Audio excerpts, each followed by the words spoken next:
Hello students, welcome to IAS by Heart. Welcome to today's comprehensive editorial analysis.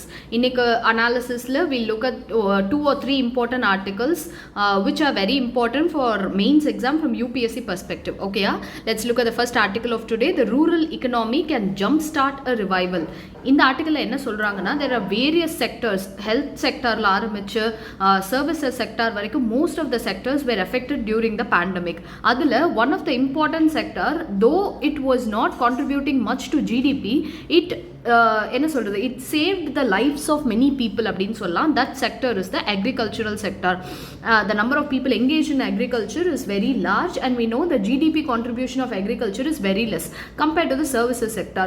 Services sectorல ஒரு 40% பேர் தான் involve ஆயிருக்காங்க. ஆனால் it contributes almost about to 60% in a country's GDP. ஆனால் இந்த தடவை urban areasல pandemicனால லாக்டவுன் இம்போஸ் ஆகி shops were closed, daily laborers were much hurt and migrants they were severely hurt. அவங்களுக்கு ஒரு cushion or safety net மாதிரி இருந்தது அவங்க rural areas தான்.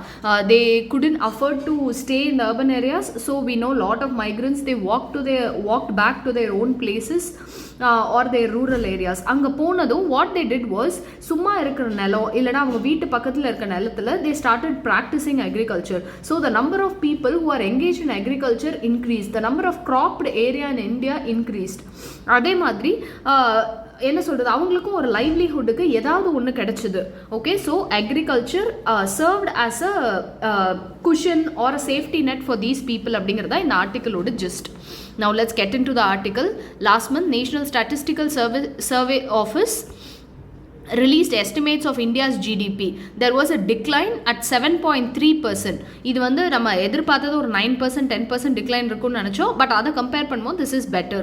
Economic growth had already decelerated to 4% in 2019, less than half from the high of 8.3%. நம்ம எதிர்பார்த்ததை விட it was actually நம்ம எக்கனாமிக் சிச்சுவேஷன் ரொம்ப ஃப்ரெஜைலாக தான் இருந்தது. இந்த பேண்டமிக் ஸ்டார்ட் ஆகிறதுக்கு முன்னாடி there was a slowdown in economic activity.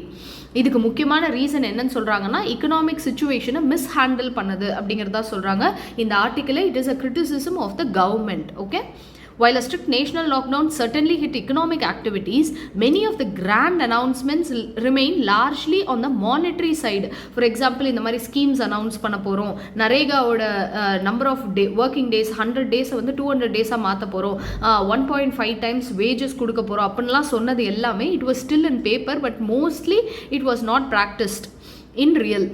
Large unorganise sector, அதே மாதிரி ஸ்மால் அண்ட் மீடியம் என்டர்பிரைசஸ், இவங்களுக்கெல்லாம் இந்த எக்கனாமிக் ஆக்டிவிட்டியில் நம்ம ரெஸ்ட்ரிக்ஷன்ஸ் போட்டதுலேருந்து they faced severe problem in their activities. And important contributor to better than expected economic performance was the resilience of rural economy. Because they are depend only on monsoon. Lockdown இருக்கோ இல்லையோ, at least subsistence farming we have learnt in geography. Subsistence ஃபார்மிங்னா at least அவங்க ஃபேமிலிக்கு தேவையானது மட்டுமே அவங்க வந்து விளைவிச்சுக்கிறது. அந்த மாதிரி subsistence farming ஆவது they could practice.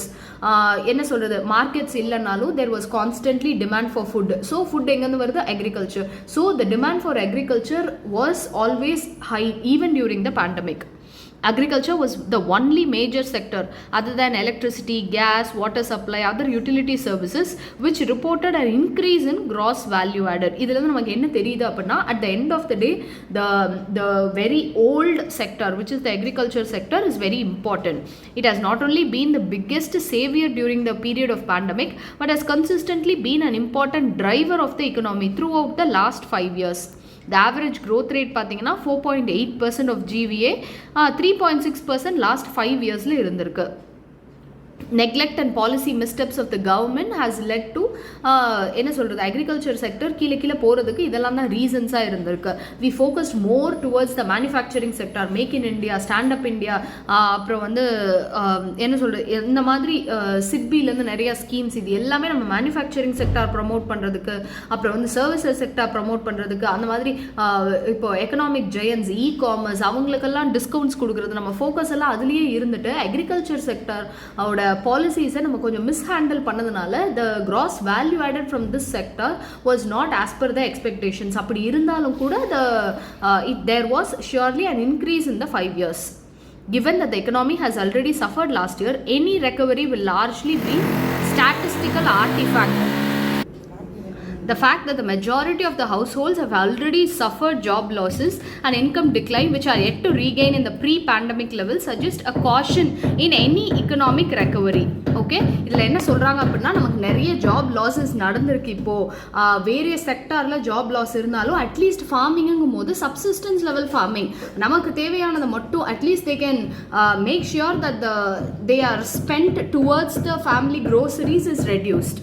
The economic distress in rural areas is also largely unreported or underestimated. இன்னமுமே நமக்கு ரூரல் ஏரியாஸ் இப்போ வரைக்கும் நமக்கு அன்ஆர்கனைஸ் செக்டாரில் எவ்வளோ லாஸ் ஆயிருக்கு, எவ்வளோ பேர் இருந்தாங்க, எவ்வளோ பேர் இந்த பேண்டமிக்ல ஹிட் ஆயிருக்காங்க, அதுக்கே ப்ராப்பரான டேட்டா நம்ம கிட்ட கிடையாது. இன்னும் ரூரல் ஏரியாவில் இருக்க அன்ஆர்கனைஸ் செக்டார் லைக் இந்த daily wage labourers, NREGA workers, அதுக்கப்புறம் வந்து இந்த ஃபீல்டில் ஒர்க் பண்ணுறவங்க, இந்த டேட்டா நம்மக்கிட்ட சுத்தமாக இல்லாததுனால நமக்கு ரூரல் டிஸ்ட்ரெஸ் எவ்வளோ நடந்திருக்கு, இக்கனாமிக்கலாக அவங்க எவ்வளோ அஃபெக்ட் ஆயிருக்காங்க அப்படிங்கிற ஐடியாஸ் நமக்கு இன்னுமுமே கிடையாது. Many households have lost an earning member and an equally large numbers have spent a large sum on private health care. இது ரெண்டு important problems rural areasல நடந்திருக்கு. ஒன்று because of poor health care and health infrastructure, they have lost people due to coronavirus pandemic. அப்படி இல்லை அப்படின்னா majority of their சேவிங்ஸாக இருக்கட்டும், இல்லை வந்து கடன் வாங்குறதா இருக்கட்டும், அது எல்லாமே for health expenditure or private health எக்ஸ்பெண்டிச்சருக்கே போயிடுது. It will not be surprising if rural areas now witness a sharp rise in indebtedness. அதாவது ரூரல் ஏரியாஸில் கடன் வாங்குறது அது ரொம்ப அதிகமானா கூட இப்போ ஆச்சரியப்படுறதுக்கு இல்லை அப்படிங்கிறத சொல்கிறாங்க. இதில் நமக்கு இன்னொரு முக்கியமான விஷயம் என்ன தெரியணும் அப்படின்னா, ரூரல் ஏரியா அவங்களுக்கெல்லாம் வந்து இப்போது இந்த என்ன சொல்கிறது, பேங்க்ல போய் லோன் எடுக்கலாம்னோ இல்லை பேங்க்ல பர்சனல் லோன் நம்ம அவைல் பண்ணலாங்கிறதோ இதெல்லாம் அவங்களுக்கு தெரியாது. அவங்களுக்கு தெரிஞ்சதெல்லாம் உடனே என்ன பண்ணுவாங்க, இன்ஃபார்மல் சோர்சஸ் லைக் சேட்டு கடையில் போய் அடகு வைக்கிறது, இல்லை ஏதாவது விற்கிறது, இதெல்லாம் தான் அவங்களுக்கு தெரியும். ஸோ இந்த மாதிரி நான் இன்ஸ்டிடியூஷனல் சோர்சஸில் ரொம்ப அதிகமான வட்டிக்கு கடன் வாங்குறதுனால they will be in the brink of spiralling poverty. அவங்க வாங்குற கடன் திரும்ப அவங்க வட்டி கட்டுறது, திரும்ப அதுக்கப்புறம் சம்பாதிச்சாலும் திரும்ப அந்த வட்டி கட்டுறது. ஸோ இந்த பாவர்ட்டி ஸ்பைரல் அவங்க சிக்கிட்டாங்க அப்படின்னா திரும்ப அவங்களால மேலே வர முடியாது. While the free food grain scheme was extended this year, it did not include pulses. Last year இந்த மாதிரி this was not included this year. இந்த second waveல it was not included. அதே மாதிரி the person days generated during the NREGA scheme, NREGA அப்புறம் இந்த BDS இதெல்லாம் தான் வந்து இவங்களுக்கு இருந்த ஒரே ஆறுதல். அந்த ப்ராப்ளமுமே இப்போ இன்க்ரீஸ் ஆகலை. There has not been any cash transfer to the vulnerable unlike last year. Like நம்ம இப்போ தமிழ்நாடு கவர்மெண்ட் அதெல்லாம் விட்டுருங்க, மற்றபடி சென்ட்ரல் லெவலில் there was not any cash transfer. While real wages have continued to decline, non-agricultural wages per annum in the last 2 years continued to stagnate. பெருசாக அதில் increase எதுவும் ஆகலை. Decline in wholesale prices of most of the agricultural commodities, cereals, vegetables which together account for half of the crop output, இந்த prices decline ஆகிட்டே இருக்கு. இதுக்கான என்ன சொல்கிறது, ப்ராப்பரான டிமாண்ட் கிடைக்காததுனால இதோட prices decline ஆகுது. ஆனால் ஆன் த கான்ட்ரரி வேர்ல்டு லெவலில் பார்த்தீங்கன்னா இன்டர்நேஷ்னல் அக்ரிகல்ச்சரல் ப்ரைஸஸ் ரைஸ் ஆகிட்டு இருக்கு. பாம் ஆயிலாக இருக்கட்டும், இல்லை ஆசஃபோட்டிடா ஒரு சாதாரண பெருங்காயம், it is predominantly exported from other countries. இந்த மாதிரி எக்ஸ்போர்ட்டிங் காஸ்ட் நமக்கு அதிகமாகுது. ஆனால் உள்ளுக்குள்ளே நம்ம விளைவிக்கிற அந்த prices, agricultural commodity prices slow ஆகிட்டே போகுது. Rising inflation further threatens to reduce the purchasing power of the rural economy and job losses இதோட சேர்ந்துருச்சு. Struggling from low demand has now seen its profit margins getting impacted. So agriculture ஒரு lucrative ஜாப்லேருந்து இல்லாமல் ஏதோ at least நம்ம குடும்பத்துக்காக நம்ம விளைவிக்கிறோம், நம்ம சாப்பிட்றோம், அந்த மாதிரி போயிடுச்சு. இது ஒரு ப்ராஃபிட் மேக்கிங் ஆர் ரெமுனரேட்டிவ் ப்ராக்டிஸாகவே இல்லைங்கிறது தான் problem. So rural areas have been lagging behind in the overall rate of vaccination. They also need greater fiscal support both in terms of direct income and also to revive the economy. அதுக்காக அவங்களுக்கு subsidies கொடுக்கறது, இன்ஃப்ளேஷனில் தான் அவங்களை protect பண்ணுறது, அக்ரிகல்ச்சரை ப்ராஃபிட்டபுளாக மாற்றுறது, இதெல்லாம் நம்ம இப்போதைக்கு பண்ணால் தான் அட்லீஸ்ட் அவங்களால இந்த என்ன சொல்கிறது, இந்த பேண்டமிக்னால அஃபெக்ட் ஆனவங்களால மேலேயாவது வர முடியும். டபுளிங் ஃபார்மர்ஸ் இன்கம் பை 2022 அதெல்லாம் நம்மளால் இப்போ அச்சீவ் பண்ண முடியுமான்னு தெரில. At least we can provide some kind of recovery to them. அதுதான் இந்த ஆர்டிக்கலில் சொல்லியிருக்காங்க. Moving on to the next article, staging a comeback, re-energizing India's Africa policy. இந்த ஆர்டிக்கலில் எதை சொல்கிறாங்க அப்படின்னா, ஆஃப்ரிக்கா வந்து முன்னாடி பாலிசி ப்ரையாரிட்டியில் ஆஃப் இந்தியாவில் ரொம்ப அதிகமான ப்ரையாரிட்டியில் இருந்தது. Because Africa is one of the country which the என்ன சொல்ல அவங்களோட அந்த மினரல் வெல்த்தாக இருக்கட்டும் இல்லை அதுக்கப்புறம் வேறு ஹிடன் மினரல்ஸாக இருக்கட்டும், இதெல்லாம் நம்மளால் இன்னமுமே எக்ஸ்ப்ளோர் பண்ணாத ஒரு கண்ட்ரியாக இருக்குது. அதனால all over the world everybody has an interest in Africa. இந்தியாவோட ஆஃப்ரிக்கா ட்ரேட் அந்த ஃபிகர்ஸ் எல்லாம் இந்த பேராகிராஃபில் கொடுத்துருக்காங்க. As you can see 27.7 billion 28.8 billion imports and exports இருந்தது. இப்போ இது பயங்கரமாக ரெடியூஸ் ஆகிருக்கு அப்படிங்கிறத சொல்கிறாங்க. And one more important thing is, China ஆஃப்ரிக்காவில் எவ்வளோ இன்வெஸ்ட் பண்ணுதோ அதில் 1/3 தான் இந்தியா இன்வெஸ்ட் பண்ணுது. இப்படி நம்ம பண்ணும்போது will not have a bigger say in it. ஓகேயா, சைனா வந்து இன்ஃப்ராஸ்ட்ரக்சர் ப்ராஜெக்ட்ஸு, அதுக்கப்புறம் school curriculum for women, for children, இந்த மாதிரி நிறைய இன்வெஸ்ட் பண்ணும்போது it will have a greater say. India's top 5 markets today are South Africa, Nigeria, Egypt, Kenya and Togo. இந்த கண்ட்ரீஸ்லேருந்து நம்ம mostly import பண்ணுறது என்னன்னு பார்த்தீங்கன்னா mineral fuels, oils, pharmaceutical products, vehicles எக்ஸெட் இதெல்லாம் தான் நம்ம ஆஃப்ரிக்காவுக்கு எக்ஸ்போர்ட் பண்ணுறோம். இம்போர்ட் பண்ணுறதெல்லாம் நமக்கே தெரியும், precious stones, pearls etcetera. So இந்த மாதிரி ஆஃப்ரிக்காவுக்கு நமக்கு வர வேண்டியது நிறையா இருந்தாலுமே ஆஃப் லேட் நம்மளோட ஆஃப்ரிக்கா ஃபோக்கஸ் குறைஞ்சிருச்சு அப்படிங்கிறதா இதில் சொல்கிறாங்க. We should make sure that India and Africa should be optimally engaged அப்படிங்கிறதா இந்த ஆர்டிக்கலோட ஜிஸ்ட்டு. இது எழுதினவர் former high commissioner to South Africa. So India Africa relations எவ்வளோக்கு எவ்வளோ இம்பார்ட்டன்ட் அப்படிங்கிறத இந்த ஆர்டிக்கலில் கவர் பண்ணியிருக்காங்க. Just have a look at the highlighted portions. Okay, moving on to the next one. Government should unlock using good evidence how to avert another COVID-19 wave, அதாவது third wave இப்போ வரப்போகுதுன்னு சொல்லிட்டு இருக்காங்க. So we have to make sure that இப்போது most of the ஸ்டேட்ஸில் lockdown release பண்ணியிருக்காங்க. தமிழ்நாடுவே எடுத்துக்கோங்களேன், அதாவது தளர்வுகளோடு கூடிய லாக்டவுன் அந்த மாதிரி தான் சொல்கிறாங்க. மகாராஷ்டிராவில் இதை ஸ்டார்ட் பண்ண ஆரம்பித்ததும் அந்த ஒரு வாரத்திலேயே there was rise in cases. மக்கள் வந்து அந்த என்ன சொல்கிறது, அந்த மாஸ்க்ஸோ இல்லை வந்து அந்த சோஷியல் டிஸ்டன்சிங்கோ இதை அவங்க ஃபாலோ பண்ணாததுனால லாக்டவுன் அந்த தளர்வுகளை ஆரம்பித்து ஒரே வாரத்திலேயே ரைஸ் இன் கேசஸ் வர ஆரம்பிச்சிருச்சு. ஸோ இப்போ வந்து people are very much fed up with being in the home, அதாவது வேலை இல்லாமல் வீட்லேயே இருக்கிறது. They feel very much of locked up. ஓகேயா, அதனால எப்போ அவங்க லாக்டவுன் முடிஞ்சுது அப்படின்னு சொன்னாலுமே they are trying to plan to a trip, இல்லைனா வந்து they are planning to go somewhere, மறுபடியும் எப்படி லைஃப்பை ரீஸ்டார்ட் பண்ணலாம் அந்த மாதிரி ஒரு மோடில் தான் சிட்டிசன்ஸ் இருக்காங்க. But the government should make sure that this doesn't happen. We have to control the 3 C's. என்னென்னா க்ரௌடட் பிளேசஸை கண்ட்ரோல் பண்ணணும், அடுத்து க்ளோஸ் கான்டாக்ட் செட்டிங்ஸ், ஈவன் நிறைய ஸ்டேட்ஸில் டைனின் கூட அலோவ் பண்ண ஆரம்பிச்சிட்டாங்க, அண்ட் என்க்ளோஸ்டு ஸ்பேசஸ். இது எல்லாம் இந்த 3 Cஸையும் நம்ம அவாய்ட் பண்ணால் மட்டும்தான் தேர்ட் வேவ் வரதை நம்மளால் தடுக்க முடியும் அப்படிங்கிறத சொல்கிறாங்க. Until vaccines are freely available and cover every individual, economic and reopen with a modicum of safety only with a strong leadership. அதாவது எவ்வளோக்கு எவ்வளோ மக்கள் என்ன சொல்லுவாங்க, அவங்களுக்கு புரியாது, எவ்வளோ நாள் வீட்லேயே இருக்குது வேலை இல்லாமல் அப்படி இப்படின்னு கேட்க தான் செய்வாங்க.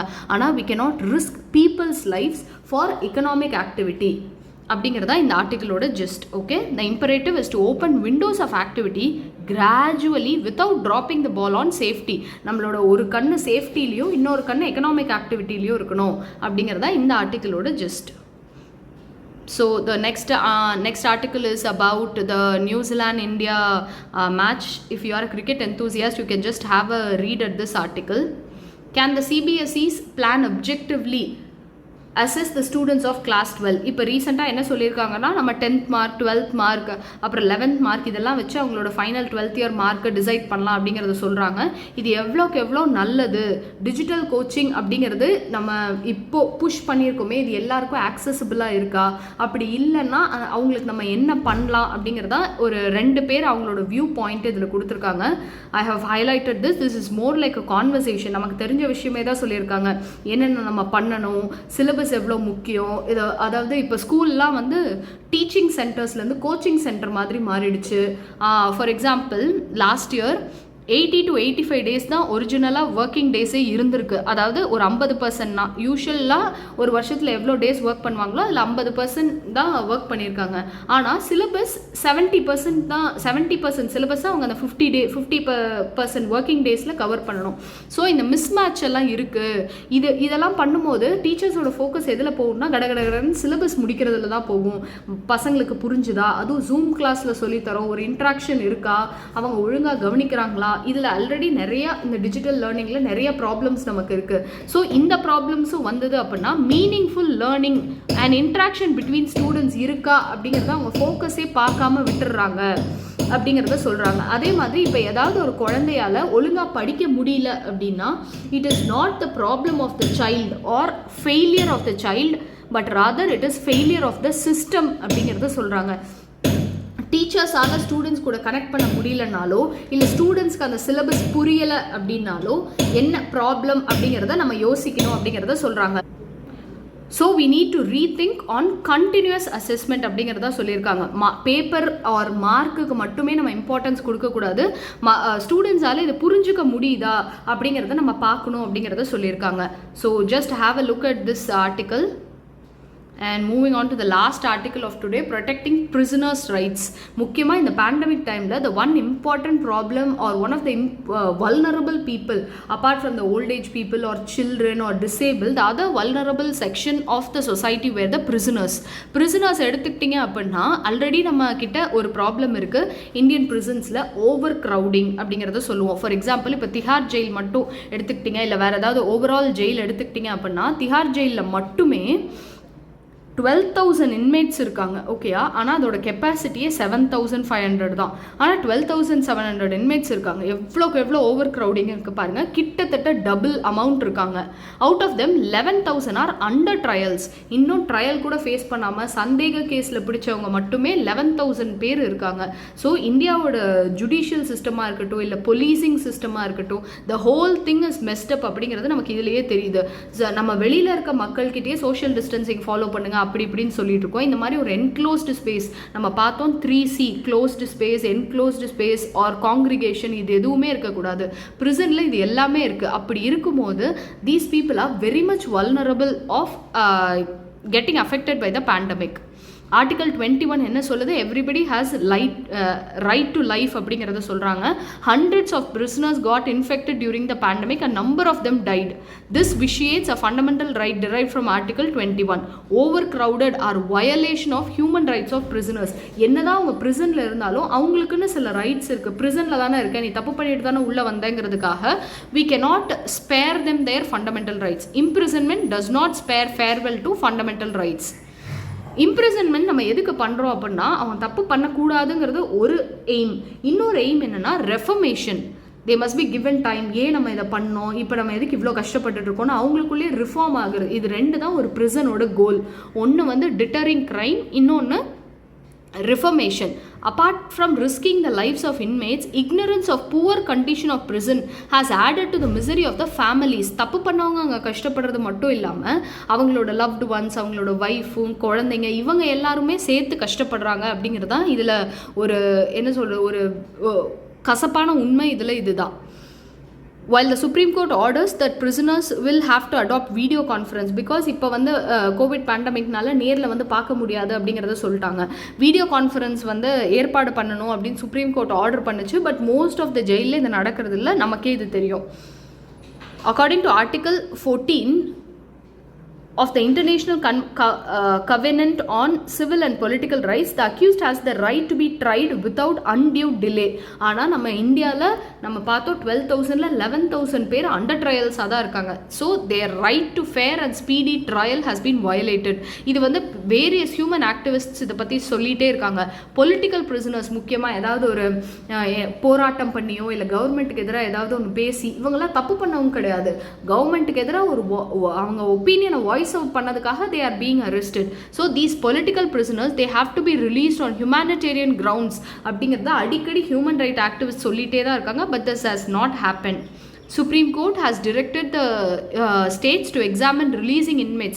யார் ரொம்ப பெரிய க்ரைம், ஃபார் எக்ஸாம்பிள் கொலை அந்த மாதிரி இல்லாமல் ஏதாவது சின்ன சின்ன க்ரைம்ஸ் இல்லைனா டவுட் பேசிஸில் அரெஸ்ட் ஆனவங்க இவங்களெல்லாம் நம்ம வந்து பரோல்லையோ இல்லை ரிலீஸோ இல்லை அவங்க சார்ஜஸை கம்மி பண்ணிவிட்டு நம்ம ஒரு பனிஷ்மெண்ட்டோ ஃபைனோ போட்டுட்டு இவங்களை ரிலீஸ் பண்ணுறதை பற்றி பேசணும் அப்படின்னு சுப்ரீம் கோர்ட் ஆல்ரெடி சொல்லியிருக்கு. But the thing is this has not yet happened. இன்னுமே நம்ம ப்ரிசன்ஸ் ஓவர் க்ரௌடடாக தான் இருக்குது. Either we should build more prisons prisons, which is not a good sign of a healthy society. Healthy society la prisons அதிகமாயிட்டே போகுதுன்னா crime rate அதிகமாயிட்டே போகுதுன்னு அர்த்தம். It shows that the society is deteriorating. So ஒன்று நம்ம அதை பண்ணணும். அப்படி இல்லை அப்படின்னா நம்ம ஜுடிஷியல் சிஸ்டம்லேயும் சரி, நம்ம போலீசிங் வழியிலையும் சரி, ஏதோ ஒரு தப்பு இருக்குங்கிறத நம்ம அண்டர்ஸ்டாண்ட் பண்ணிட்டு the number of under trials have to be reduced. They are languishing in jails just because of one reason, that they don't have money for bail. அப்படிங்கிற ஒரே ரீசனுக்காக they are being languished in the jail. அதை we have to stop. India cannot ignore the problem of overcrowding. Pandemic இருந்தாலும் சரி, pandemic இல்லைனாலும் சரி, pandemic இருக்குங்கும் போது this has become even more relevant. இப்போ பேண்டமிக் இல்லைனாலுமே இந்த overcrowding is a problem. It is violation of human rights. அவங்களோட dignity, அவங்களோட healthy lifestyle, they will not get proper air, அப்புறம் வந்து they will not be in a very dignified environment. இது எல்லா ஆர்டிகல்ஸுமே violate ஆகுது. But unfortunately article 21 it is guaranteed and it is one of the basic structure of the constitution. Okay, so with this we complete all the important articles of today. I hope I've covered all the important articles. You can have a read at this newspaper, and you can find this highlighted newspaper in our blog. The link will be given in the description box below. So that's all for today's news. Tune in tomorrow for tomorrow's news. Okay, thank you.